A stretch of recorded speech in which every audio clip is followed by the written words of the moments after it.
Hali gani ndugu mpenzi msikilizaji na mfuatiliaji wa Yoeni TV, nikualike katika asubuhi nyingine, asubuhi ya Julai 18, 2026, tuweze kutafakari somo la asubuhi la leo, na kesha la asubuhi ya leo lina kichwa kinachosema wimbo wa vita.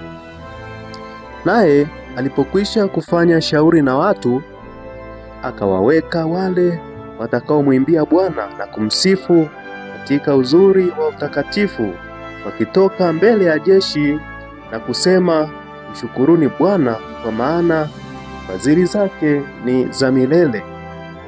Mambo ya Nyakati wa Pili 20:14 hadi 21. Ilikuwa njia ya pekee ya kwenda vitani, pigana dhidi ya jeshi la adui, kumsifu Bwana kwa kuimba na kumtukuza Mungu wa Israeli. Huu ndio ulikuwa wimbo wao wa vita. Walikuwa na uzuri wa utakatifu. Kama watu wangejihusisha zaidi na kumsifu Mungu sasa, matumaini na ujasiri na imani vingeongezeka kwa uthabiti.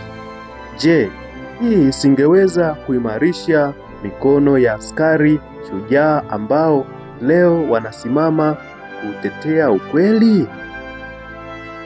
Walimsifu Mungu kwa ajili ya ushindi ule, na siku 4 baadaye jeshi lilirudi Yerusalemu likiwa limebeba nyara za adui zao, wakiimba sifa kwa ajili ya ushindi walioupata. Tunapokuwa na ufahamu wa kina zaidi wa rehema na fadhili za Mungu, tutamsifu badala ya kulalamika.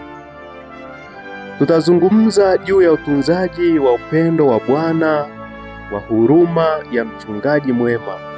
Lugha ya moyo haitakuwa minong'ono ya ubinafsi na manunguniko. Sifa kama kijito safi kinachotiririka zitatoka kwa wale watu wa Mungu wanaoamini kweli kweli.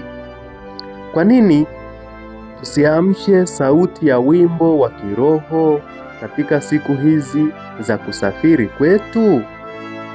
Tunapaswa kujifunza neno la Mungu, kutafakari na kuomba.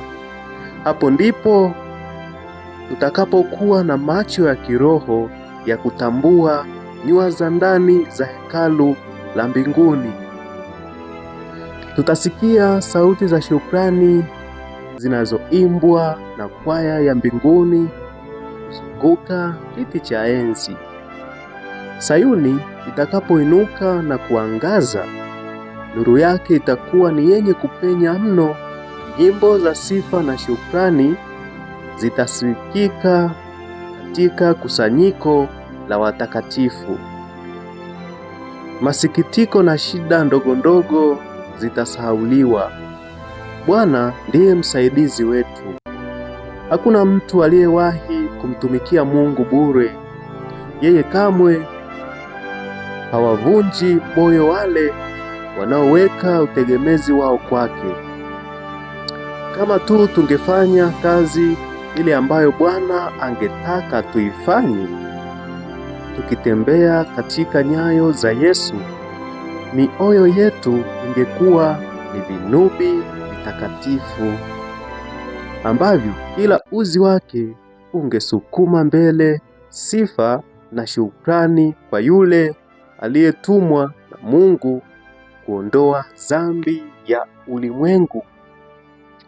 Ndugu msikilizaji wa Yoeni TV, kwa hakika umeweza kusikia somo hili makini, tafakari inayosema wimbo wa vita. Na hapa tumepewa mfano wa taifa la Israeli, namna gani ambavyo waliweza kuikabili vita kwa kuimba na kumsifu Bwana. Bwana akawapigania.